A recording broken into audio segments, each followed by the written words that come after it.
Well, climate threats were top of mind for lawmakers today as Senate and Assembly committees heard testimony on everything from beach replenishment to climate resiliency. But the topic that spurred the most passionate debate centered around the impact of sea level rise on development in coastal communities. The Department of Environmental Protection is proposing new rules for development that's getting strong pushback from the business community.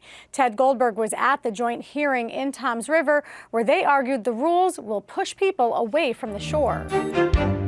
Possible new rules from the DEP have sparked spirited debate about building and rebuilding. REAL represents a paradigm shift in how we think about development in flood-prone areas. This rule is really the first step in trying to force people to retreat from the Jersey Shore.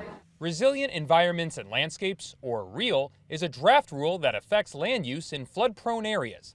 Nick Angarone is the DEP's Chief Resiliency Officer, and he gave a very quick recap of the 1,000-page document at a joint hearing by the Senate and Assembly Environment Committees in Toms River. There is no build zone that stems from the regulations, right? If I'm going to vastly oversimplify, you have to build higher and you have to recognize that you're vulnerable. The panel included environmental experts who warned that rising sea levels and climate change mean we need to rethink how we develop on the coasts. It's impractical at this point to imagine that the Jersey Shore is going to be abandoned.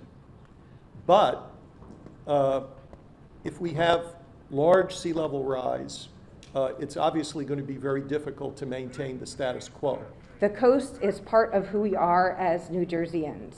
To effectively adapt to the changing coast, we need to connect the knowledge we are building and developing about the future to what people care the most deeply about. Tourism in New Jersey generates over $49 billion in revenue annually, and $29 billion is attributed to the coastal counties. Pretty good for a small state. Part of the rules include that properties in flood-prone areas must now be built 5 feet higher than previous regulations to accommodate sea level rise, among other things. There are several long-time loopholes that have kept the state from regulating development appropriately that are being fixed. You won't be able to develop in those areas. Will be draconian requirements to even maintain or to improve your property. The end result of all of this, and DEP is quite clear in other documents they put out, they want people to leave the barrier islands. They want people to leave good parts of the coast. Some in the business community say these regulations are too onerous and would stifle development. One of the issues is the 5 feet in projected sea level rise by 2100. What level of certainty do you have, what level of probability from a statistical sense in these projections? There's a range of options, and within that likely range, we are looking at the upper end of that likely range. Other debates at today's hearing included beach replenishment, which have helped beaches affected by erosion. If we want to have wide beaches that are going to protect infrastructure, people, support the tourism economy, this is the most effective and economical way to handle our beaches. It's a $50 billion industry. The return on investment for beach replenishment is excellent. It's a temporary solution. At best, you get 5 years out of it.